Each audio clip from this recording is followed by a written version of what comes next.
What's up, everybody? Welcome to Podcast Now. I'm Alex, and in this video, I want to look at a Screen Rant article that talked about Spider-Man 2 taking from Sunset Overdrive, what it needs to learn from Sunset Overdrive. I looked this up. I thought it was actually a really good article, and it got me thinking. You know, I've talked about livable open worlds. I talked about big worlds. I talked about like things constantly happening. But one of the aspects I didn't really think of was what Screen Rant talked about. So I'll leave a link for that article, hopefully in the description below. I know sometimes linking articles can get people in some pretty big trouble. Or you can just maybe look it up. Maybe we'll just go the safe way. I will maybe show pictures of it, okay? But I want to talk about what they said, and I want to talk about my own kind of, take on it, all right? Now, as always, make sure you guys are subscribed to this channel, have the bell icon turned on so you know all these videos go up. If you guys haven't joined our Discord server yet, I'll leave a link for it in the description below. Plenty of people there willing to talk about pretty much anything, including Spider-Man. Would love to have you guys over there. And final thing, if you guys want me to talk about something specific, and I know I've asked this before,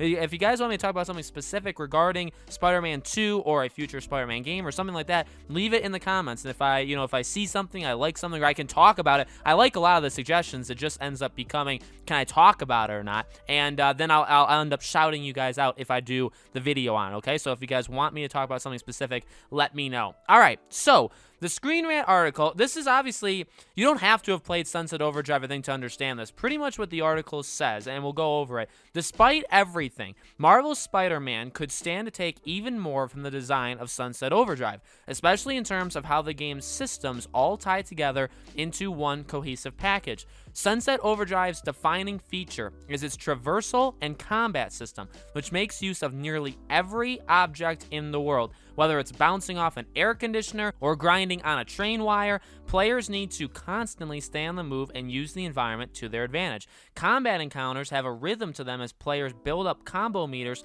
to unlock perks, and on a sub-level, it's about analyzing the environment and picking out the best path. And then they go on to say, Spider-Man does have some of that, but it really has nothing near close to what Sunset Overdrive has. Now, that got me thinking, because like I said, I've talked a lot about one of my main, something that I think as we get bigger as a channel, something that I do think people are going to know about me is how I feel about open worlds, right? And if you guys have watched the past videos, even on Spider-Man, you guys will know I want a world that feels alive. The crimes that, the crime activity that happens in Spider-Man is their way, basically. Obviously, there's people walking on the streets, there's things going on, but specifically, the crimes and the cars driving and people walking, all that stuff is to make the city feel like things are always happening, right? And you can choose to interact with those things, and things will continue to happen, or you can choose to ignore them, and they will still play out, right? You got to imagine, now, they don't, we don't know, but, you got to imagine, in your head, it's all, fantasy. When there's, the car chase crime, let's say, right, where you have to jump on the car, get rid of the 2 to 3 goons, flip the car, all that kind of stuff. If you don't do anything, you have to imagine, okay, the world is playing out, right? The cops are chasing that car. Maybe the car escapes. Maybe eventually they get to the car, right? And again, those are things that are constantly happening in the world.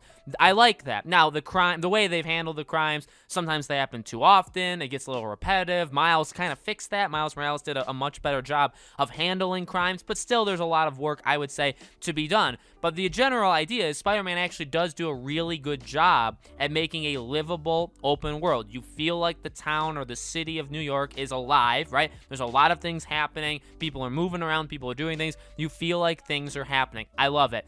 One of the things it doesn't do so well is that, and again, I didn't even think of this really, but when we talk about how to make Spider-Man 2 the best game it can be, which is kind of what I was thinking of topics, and I was thinking, okay, is there something else I can talk about to talk about Spider-Man 2 and what it needs to improve and stuff like that? And then I found this article, and this is a really good one because this is a small thing that maybe people don't even think of, but in reality, it's actually huge. If you implement this into Spider-Man, it makes a world of difference. Of course, he interacts. Even something as simple as when you're turning a corner of a building and he kind of swings sideways and brings himself back onto the other side of the wall, right? You guys know what I'm talking about? Even, that's a small detail, but that adds to the immersion of the game. I love that, by the way. I really, really love that. However, some of the controls get a little sticky. It is kind of hard to stop yourself and go into crawling mode when he's running up, even if there's say balconies, those little ladder kind of perches. When you're going up there, it does kind of hurt itself, where sometimes your character or the AI gets confused with how he's running, right? So again, there are issues there. If they can implement something with Sunset Overdrive where literally everything has feel and you interact with everything. Now, it would be difficult because you think about even when you're swinging through like the parks and there's like trees, right? When you're going through them now, they don't touch you, they don't affect you, they don't do anything. But in reality, if you did that, you'd be hitting them all, right? Or you could go through them, maybe you take some small damage, something like that. Again, those are small things, but that's interaction, and that's what that's what Screen Rant is talking about here with, Sunset Overdrive. Everything you can interact with. So when you're in that one, it's all about traversal, it's about you sliding and stuff like that. In Spider-Man, it's about you swinging. It's about how these things interact. Now, I have always thought that it would be cool to see the webs attached to something, okay? In reality, I don't need that. I've never needed that. I've never said that I needed that. It would be cool to see. I don't know if they'd be able to pull that one off. However, one thing, again, I will give them credit for is it is clear in these two games that where you are in the town, in the city, does matter when you're swinging. If you're swinging with a lot of buildings, you can tap, this R2, right, to swing consistently, and you will always get a web. But if you're in an area that doesn't have a lot of objects that you would imagine these webs are attaching themselves to, you can't swing. If you go towards like the pier, right, or the docks and stuff, and you get too far in, it takes a long time for him to actually swing or to actually conjure up basically a web to get you moving. Now, again, I like that. That does add to, okay, you can imagine that we can't see where the web is going, but you imagine it's attaching itself to something really, really high and that you're going. The only time you can see it is when you're on a building, when you're like running up something or running across something, you can see the web pulling you to help you do that, right? So again, those are smaller things, but to have that interaction, and then when it comes to combat, to be honest with you, Spider-Man's combat, I think, is really good. It uses all the best parts of the Arkham stuff, but it's a lot faster. I love the gadget usage. If they kept the combat similar and they just, very little tweaked it, okay, I wouldn't really have a big problem. Again, though, I do see what Sunset Overdrive is saying. Even with the combat, they have had like interactions, like you could jump to a building or like jump to the side of the building and then like basically pounce on the person, right? Like flip into the person. You can do that. There are, interactable things that you can, do the L1, R1 spin around and throw them at, throw it at the goons. Now you can do that as well. All fine. Again, I think it's just about tweaking it. This is not something that if they don't do in Spider-Man 2, I would have like just the biggest problem. I'd be like, you crazy, you crazy fools, you didn't do it. And I'm being very PG with those words, by the way. But it's not something like that. But reading that, and I did play Sunset Overdrive, and I've watched even more of Sunset Overdrive. Sunset Overdrive is an amazing, amazing game, a very underrated Insomniac game, much like everything they've ever made, really, besides Ratchet and Clank and Spider-Man.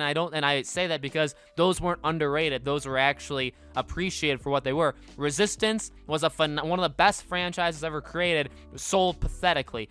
Sunset Overdrive was a really good game that did absolutely nothing. Now, why did they go to Microsoft for that? I have zero idea how, why they did that, how that happened, but they probably shouldn't have. But the point is, that game is really fun. That game is some of the most fun you'll have in a game. It's kind of just like an open sandbox of just pure fun. Again, and with that interaction, they did a really, really good job. So yeah, I mean, thinking about it, thinking back to Sunset Overdrive, thinking to even what you guys may be seeing right now, like in visuals of what Sunset Overdrive is, to implement some of that into Spider-Man 2, again, takes that next step to like, all right, we've done a really amazing game. We really have. I mean, Spider-Man and Miles Morales are amazing games. But how do we take it to the next level? How do we really use the PS5? And by the way, because Sunset Overdrive wasn't made on next-gen consoles, it was made on, the Xbox One. It was made on that era of consoles. So, it's not like they couldn't have even done this in the past. It's, by the way, I'm not saying like it's Spider-Man's fault. They have clearly, they focused on other things, okay? And what they did focus on, by the way,